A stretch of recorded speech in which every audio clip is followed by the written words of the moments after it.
Welcome back to Seriously. Into the Night is a thrilling survival series where a group of passengers on a late-night flight discovers that sunlight has become deadly, forcing them to stay in constant darkness to survive. As they scramble for safety, alliances are tested, secrets are revealed, and every decision could mean life or death. Stick around and don't forget to hit like and subscribe so you won't miss a second of the chaos. Let's get into it. A woman named Sylvie arrives at the airport hoping to catch a flight to Moscow. At the check-in counter, the clerk tells her she is too late and asks if she is still traveling with a man named Mr. Mertens. Sylvie quietly opens her bag and reveals an urn, explaining that he has passed away. Moved by the moment, the clerk manages to find her a seat anyway and upgrades her to first class. At the same airport, a man named Terenzio desperately searches for any flight heading west. He manages to board a plane bound for New York. While sitting in an airport cafe, Terenzio watches the news and sees reports of people collapsing in different countries. At the same time, Ines, a loud internet influencer, panics when her friend in New York suddenly chokes and goes silent during a phone call. As boarding begins for the Moscow flight, everything feels tense but still normal. Without warning, Terenzio steals a machine gun from a soldier and storms onto the Moscow plane. He forces his way into the cockpit and orders the pilot Mathieu to take off immediately. Terenzio insists the sun is killing people and claims he works for NATO. A struggle breaks out and Mathieu is accidentally shot in the hand. One of the pilots is missing, so Terenzio asks if anyone else can fly. Sylvie steps forward. After threatening her, he allows her to help, and the plane takes off. In the air, Terenzio tries to explain that sunlight is deadly and that flying west is the only way to survive. Mathieu reveals the gunshot destroyed the radio, cutting them off from the ground. Sylvie brings Laura, a calm home care worker, to treat Mathieu's injury. Terenzio reassures the passengers over the intercom, claiming everything is under control. Fear spreads through the cabin. Sylvie and Mathieu secretly plan to land the plane in Iceland. Before they can act, one passenger becomes violently ill. Another passenger, Ayaz, manages to grab the gun and locks Terenzio inside the bathroom. Terenzio shouts through the door, insisting he's trying to save everyone. Ayaz points the gun at Mathieu and demands the truth. Mathieu admits he went along with Terenzio because he is unstable and dangerous. With control regained, Mathieu returns to the cockpit and begins descending toward Iceland. As they circle the runway, they see burning planes below, making landing impossible. With fuel running low, Mathieu releases Terenzio to get answers. Terenzio repeats his warning about the sun and demands his gun back. The plane only has about 600 miles left, forcing a risky decision to land in Scotland instead. As the plane lands, Ayaz, Laura, and Osman check on the sick passenger, who weakly claims he swallowed diamonds. The plane makes an emergency landing. The passengers rush outside, checking phones for updates. An army vehicle arrives with 3 soldiers, who rush them away, saying there is no time to explain and they need to leave immediately right now. A flashback shows Jakob telling his wife he needs to fly to Moscow for work to train a flight crew. They talk about trying for a baby, making the goodbye emotional. Back in the present, Jakob repeatedly tries calling his wife from the plane, but nothing connects. At the same time, Laura attempts CPR on the sick passenger after he stops breathing, but despite her efforts, she cannot save him. Outside on the runway, the soldiers explain they plan to fly west with the group to escape the sun. Jakob argues they should return to Brussels to help their families. Mathieu shares what the soldiers told him instead. People are dying even in underground bunkers. With only 45 minutes before danger reaches them, the group agrees to gather supplies and leave. Laura, Sylvie, and Gabrielle try to convince a terrified mother to bring her sick child onto the plane. The woman refuses to believe the threat until they sedate her to save the child. Everyone boards and the plane takes off again. A soldier named Waters stays in the cockpit and points them in a safe direction away from the sun, setting a course toward Canada. Sylvie returns to her seat and opens up to Jakob. She explains the Moscow trip was planned by her and her boyfriend. After he died, she intended to end her life, but now she wants to help others survive. She pushes Jakob to fix the radio. He succeeds, restoring internet access. Rick reads an article suggesting the disaster may be linked to changes in the sun's polarity. Horst believes it could be a massive gamma event, though any scientists who confirmed it are likely gone. Rick takes this as proof it is a divine act, tied to fire. Ayaz later shows Sylvie an article about the 3 soldiers. They were transferred after facing serious accusations. Tension spikes when another soldier, Freddy, pops a champagne bottle. The loud sound panics an elderly man named Volkov, who rushes for an exit door. Freddy shoves him away, and Volkov hits his head and dies. Chaos breaks out as Freddy pulls his gun, but the passengers manage to calm him down. Mathieu tells everyone to rest. In the cockpit, Sylvie treats his wound and quietly warns him about the soldiers, speaking in French so Waters cannot understand. She hints at a plan and asks for his help. They land in Canada with 2 hours before sunrise. Mathieu sends the soldiers to find a radio. They insist Gabrielle and Jakob come along. Outside, they see bodies everywhere. Back at the plane, Mathieu explains the soldiers' past. The remaining group searches for food and fuel, while Ayaz prepares to bury Volkov. At a hardware store, Jakob creates a distraction and locks the soldiers inside. They escape quickly and chase him. firing shots. Gabrielle is left behind. Jakob reaches the plane and orders the doors closed. As bullets hit the aircraft, they take off. Rick notices a crack in a window and desperately warns them as they leave. A flashback shows Mathieu secretly sleeping with an air hostess and nearly getting caught by his wife, who sees everything and chooses to pretend nothing happened. Back in the present, Jakob examines the cracked plane window, unsure how long it will hold or how dangerous the damage really is. Tension grows as Terenzio becomes frustrated with Mathieu making all the decisions and pushes for shared control. Suddenly, a voice breaks through the radio from another aircraft. The pilot claims there is an underwater facility near Hawaii designed to simulate space mission pressure. It can hold about 100 people and has food and oxygen. Believing this could save them, Mathieu changes course toward Hawaii, even though Sylvie worries the detour is risky and off their original route. Inside the cabin, Rick and Terenzio begin restricting food, trying to force others to listen to them. In the cockpit, strange alarms keep activating without reason. Mathieu realizes someone could be triggering them from beneath the plane. He suspects one of the soldiers climbed on board during the chaos earlier. To deal with it, he climbs higher, hoping low oxygen will weaken the stowaway. As Inez argues with Terenzio over water, Laura notices the crack in the window spreading. Suddenly, the window shatters. The cabin loses pressure. Oxygen masks drop and panic explodes. Mathieu and Sylvie fight to stabilize the plane while Jakob patches the hole with a temporary panel. The damage slows them down, and Mathieu admits they no longer have enough speed to reach Hawaii in time. More problems hit when the hydraulic system starts failing. The only option is to go down into the wheel compartment and remove the hidden soldier. After heated arguments, Ayaz, Jakob, and Terenzio volunteer. Back in the cockpit, Sylvie finds a possible landing spot on Atu Island. Meanwhile, Laura speaks with the child's mother and learns the boy has cystic fibrosis. She pleads with Mathieu to fly lower so he can breathe. He refuses, worried about fuel, until Laura reveals Gabrielle left a message saying the other air hostess is pregnant with his child. Challenged to act honorably, Mathieu agrees. In the wheel bay, the three men find Freddy hiding. He grabs a gun, forcing them to shoot at him until he stops moving. They return, believing the threat is over. Laura then asks why there is blood on the blanket. Ayaz admits he cut open the dead man to retrieve stones. They are emeralds, carried for a sultan. Rick decides Ayaz is now too dangerous. Ayaz is tied up under the floor as Rick warns him to stay quiet. Ayaz promises Rick will regret it. A flashback shows Ayaz walking through a red light district to his brothel. Inside, a man is being held down after hurting one of the women. The man wants to call the police, but Ayaz tells him to leave and give his watch as payment. When the man refuses, Ayaz grabs a whip and hits him repeatedly, showing a ruthless side of his past. Back in the present, tension continues on the plane. Rick wants Ayaz thrown off, but Ayaz tries to explain himself. Rick shuts the hatch on him, refusing to listen. After refueling, Mathieu announces they must head west again to avoid the deadly sunlight. Rick immediately suggests getting rid of Ayaz, but Mathieu tells the passengers to decide for themselves. While on the ground gathering supplies, the group debates Ayaz's fate. He defends himself, insisting he is a survivor and useful in crises. Terenzio shifts the conversation, revealing that NATO may have a refuge in Brussels and suggests keeping Ayaz since he is skilled in emergencies. Reluctantly, the passengers vote, with the majority agreeing to bring him along, under the condition that Terenzio will leave with him if he misbehaves. During the flight, Sylvie asks Inez to research the Hawaii facility and the possible NATO refuge online. Horst follows Sylvie into the cockpit and reports a worrying discovery. The fruit they picked up in Canada has no taste and is breaking down at a DNA level, making it nutritionally useless. Sylvie, Laura, and Jakob worry about how they will eat with no safe food. Suddenly, turbulence hits. Sylvie rushes to the cockpit and notices Mathieu acting erratically. She tries to convince him to rest, but he refuses. Ayaz and Rick intervene, forcing Mathieu to leave the controls. While sorting things out, they hear Russian radio chatter. Zara joins with Horst to listen in, and they realize someone is communicating from space, mentioning the mysterious term Stara 17. The passengers discover Mathieu unconscious in the bathroom. Laura suspects sepsis and considers amputating infected tissue, but hesitates since they have no hospital or doctor. With no pilot, Horst and Jakob approach Sylvie about landing the plane. She is terrified and inexperienced, but reluctantly agrees to try, using online videos for guidance. As the airport nears, the engine starts failing. Jakob guides her step by step, and she carefully shuts down one engine. The passengers brace themselves as Sylvie performs a rough but safe landing. Relief washes over the group, and everyone congratulates Sylvie and Jakob. Sylvie immediately takes charge, assigning tasks to everyone. Jakob inspects the engine and fuel, discovering that the fuel is organic-based and being affected by the phenomenon, leaving the group uncertain about how they will take off again. With their plane grounded and survival at stake, the passengers face yet another challenge in their race against time and the deadly sun. A flashback shows Rick arriving home to see his mother. She mentions her hearing aid needs new batteries and teases him about missing mass that morning. He helps her fix it, then goes to his room, where he's chatting online with a Russian girl named Sveta. She asks him for money for a ticket to to visit, but Rick suggests he could travel to her instead. Back in the present, Sylvie informs Terenzio and Rick that the Hawaiian facility they had hoped for was never finished. With just 4 hours until sunrise, the group scrambles to find fuel that hasn't been contaminated by the sun. Osman and Sylvie leave for Amsterdam to search for a safer type of fuel, while the others organize the remaining supplies. Terenzio, Rick, and Ayaz head to NATO headquarters, and Laura, Horst, Zara, and Dominic rush to a hospital to operate on Mathieu. The hospital scene is grim, with corpses stacked together, reminding them of the stakes. After collecting food, Sylvie tells Inez to stay and keep gathering supplies while she leaves to handle something on her own. At NATO, Terenzio leads Rick and Ayaz to the room where he previously overheard ambassadors discussing the sun, hoping to find clues. Rick notices surveillance cameras and heads off to retrieve footage. While he's gone, tension between Terenzio and Ayaz explodes, resulting in a fight. Terenzio overpowers Ayaz, leaving him unconscious. Rick watches the footage and discovers a bunker in Bulgaria mentioned alongside the term Stara 17, the same word heard from the cosmonaut earlier. He asks Terenzio about Ayaz, but Terenzio lies, claiming Ayaz went back to the plane with extra supplies. Rick sees Ayaz lying motionless on one of the screens, but keeps silent. Returning to the plane, they meet Osman and Inez, who have secured the fuel, though Jakub is out searching for Sylvie. Meanwhile, Laura finishes the operation on Mathieu, but hesitates to move him. Zara urges immediate action, insisting they can't wait any longer. Jakub finally finds Sylvie at her apartment. She's grieving her partner and breaks down in tears. She tries to kiss him, but he stops her gently. She apologizes and he reassures her, saying he understands why she needed comfort and expresses gratitude for meeting everyone. Back at NATO, Ayaz struggles to crawl out of the building, limping painfully as he follows the coordinates he was given. He doubts they will reach their destination in time. On the plane, Zara worries that Terenzio might have killed Ayaz. She doesn't want to leave him behind, but Laura insists they must take off. Mathieu guides Sylvie as she prepares for departure. Just as they're ready, Ayaz arrives in a car, showing he survived and is still with them, offering a mix of relief and tension as the group braces for the next stage of their journey. The plane is packed, the fuel is uncertain, and survival hangs by a thread, leaving everyone tense but determined to keep moving west and stay ahead of the deadly sun. A dream shows Terenzio sliding into a sleek sports car, spotting Inez in the passenger seat. She mocks him, saying he only proved to Ayaz who's boss, and calls him weak as he apologizes. Back in reality, Terenzio is trapped under the floorboards after Ayaz returned to the plane, a silent reminder of his diminished power. The passengers gather around to review the coordinates they were given. They believe the bunker is hidden beneath a dam, which could shield them from the deadly sun. Unfortunately, a few decimals are missing, making the location uncertain. With only 30 minutes before sunrise, Sylvie warns everyone that this is their last option. Once they land, they need to move immediately. Zara talks to Ayaz, asking him to carry her son. She admits she won't be able to run far because she sold her kidney to pay for her son's treatment. Ayaz promises to protect the child, giving Zara some relief. In the cockpit, Mathieu praises Sylvie for her leadership, but she brushes it off, haunted by past failures. He simply tells her he's sorry for her loss and urges her to forgive herself. Meanwhile, Rick apologizes to Ayaz for leaving him behind, and Ayaz accepts. Rick explains his time in prison and why he had been heading to Russia. When he shows a picture of Sveta, Inez recognizes her as a model, revealing Rick had been catfished. Mathieu briefs the passengers on the upcoming landing and privately asks Sylvie to leave him behind if he slows them down. Sylvie then convinces herself to bring Terenzio along, despite objections from the rest of the group.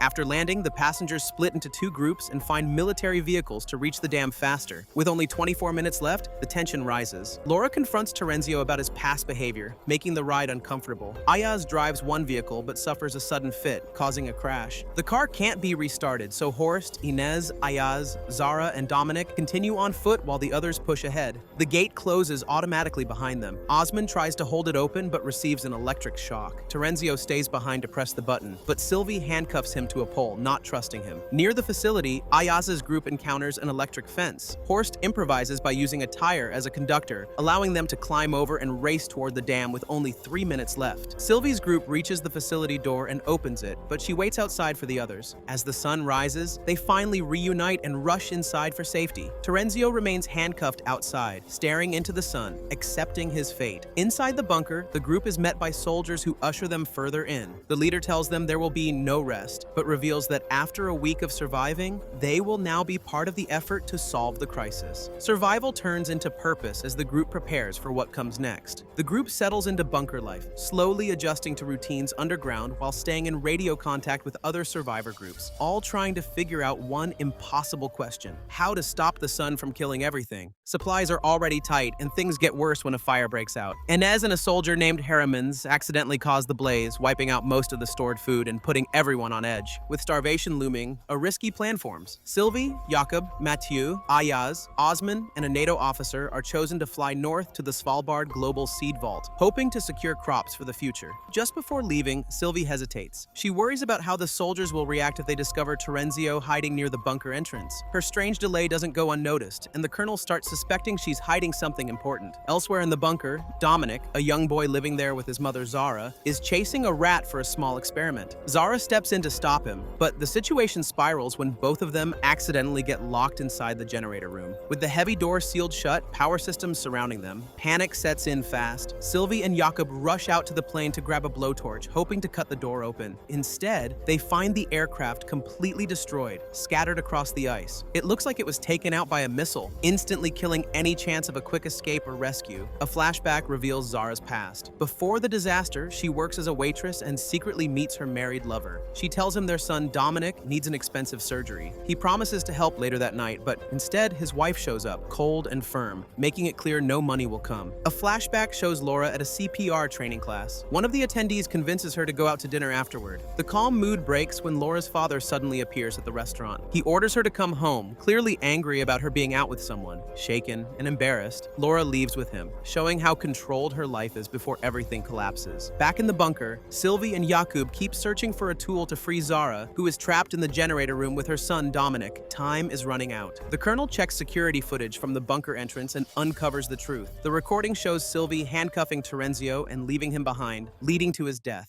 This discovery quietly shifts the colonel's view of her. Inside the generator room, Zara breaks open a vent, hoping to escape or buy time. Outside, the situation turns dangerous. Hermans and another soldier, Felipe, seize control and threaten to hold everyone hostage unless Zara turns the generator back on. Fear spreads fast through the bunker. Sylvie's group returns at the worst moment. The colonel confronts the soldiers, shouting as he tries to regain control. The chaos gives Ayaz a chance to disarm them. During the struggle, Felipe's gun fires, killing the colonel. The bunker falls silent. Osman and Ayaz desperately try to force the generator door open, but it will not move. With no other option left, Zara tells Ayaz she will turn on the generator herself. The choice restores power but costs the lives of Zara and Dominic. While preparing the colonel's body for burial, Hermans and Felipe find a USB hidden in his pocket. It contains footage proving Sylvie's actions. With the truth exposed, the two soldiers quietly decide revenge is coming inside the bunker walls forever now. A flashback shows Inez leaving a hospital, shaken. It later becomes clear she is struggling with an eating disorder, adding another layer to her quiet behavior. Back in the bunker, Hermans and Felipe prepare the colonel's body for burial, while the remaining passengers force their way into the generator room, seeing the damage left behind. Sylvie meets with Thea, a determined politician, and Mathieu, a calm engineer. They talk about who should leave for Norway to continue the mission. Felipe steps in and subtly pressures Sylvie to stay behind in the bunker, insisting she is needed there. Reluctantly, she agrees. A funeral is held for Zara and her son Dominic. The mood is heavy and silent. Marcus, a reserved former soldier, quietly hands Inez a letter, offering comfort without words. Not long after, Thea confronts Felipe after learning he ordered other soldiers to skip Zara's funeral. The tension between them is obvious and unresolved. Soon after, a formal funeral is held for the colonel. This one is strict and military, ending with a gun salute that echoes through the bunker halls. The plan moves forward. Marcus, Thea, Jakob, Mathieu, Ayaz, and Osman head out for Norway. Marcus, Thea, Jakob, and Mathieu search for a working plane, while Ayaz and Osman split off to find fuel. Back at the bunker entrance, Sylvie meets Inez outside. Together, they head inside to announce that the Norway group is preparing to take off. Instead, they walk into a disturbing scene. Armed soldiers have gathered the remaining passengers into a single room. Sylvie is pulled forward and confronted by the soldiers. They reveal the security footage found on the USB drive. The video shows Sylvie's past actions, exposing the truth she tried to bury. The room fills with silence as everything catches up to her. Gia, an archivist chosen for the Norway mission, packs for the flight in a flashback. She struggles with psychosis and sudden manic episodes, but she is trusted because of her deep knowledge of the seed vault. Back in the bunker, soldiers begin interrogating the remaining passengers, increasing fear and tension. The Norway group lands safely and parks their plane directly on the runway to block anyone else from landing. They head to the seed vault, only to discover every entrance sealed tight. With no way in, they decide to sleep inside the vault tunnels and wait until night to try again. At the bunker, the soldiers agree to delay Sylvie's trial until the Norway group returns. With control firmly in their hands, they throw a loud party. Things turn ugly when they force Horst, a quiet passenger, and Rick, another survivor, to box for entertainment. Horst snaps and punches Felipe. Felipe retaliates and knocks Horst out cold, reminding everyone who holds power. In Norway, the group wakes suddenly when Gia points a flare gun at Ayaz. She is panicked and unstable. After talking her down, the group calms her enough to move forward. Gia then helps them access the vault. Ayaz and Mathieu later find an empty bottle of her antipsychotic medication, realizing she is in the middle of a manic episode. Back at the bunker, a soldier accidentally reveals over the radio that Inez has been arrested. Realizing the risk, Hermans drags Inez to the radio room and holds her at gunpoint, forcing her to tell the Norway group that everything is fine. Inez fights back. She briefly disarms Hermans and sends a rushed warning over the radio, telling the Norway group that the passengers are in danger. With alarms rising and chaos spreading, Inez escapes the bunker, leaving the soldiers scrambling behind her. A flashback shows Thea leaving her home to board the flight to the Bulgarian bunker. She tries to bring her cat, but Gerardo, the security leader, forces her to leave it behind, setting a tone. In Norway, the Seed Vault group debates how to convince Gia, an archivist. She believes poisonous gas killed her coworkers and refuses to trust anyone. Back at the bunker, Sylvie secretly plans to steal a gun while the soldiers sleep, hoping to prevent violence. Outside, Inez tries to get back into the bunker but is locked out. In Norway, the group makes masks to support Gia's gas theory. The trick works and she agrees to leave, but once she realizes the lie, she panics and runs. Ayaz calms her down, brings her back, and restrains her in the cockpit. Back underground, Rick approaches Gerardo to talk things out, but accidentally reveals Sylvie's plan. Gerardo quickly informs Felipe.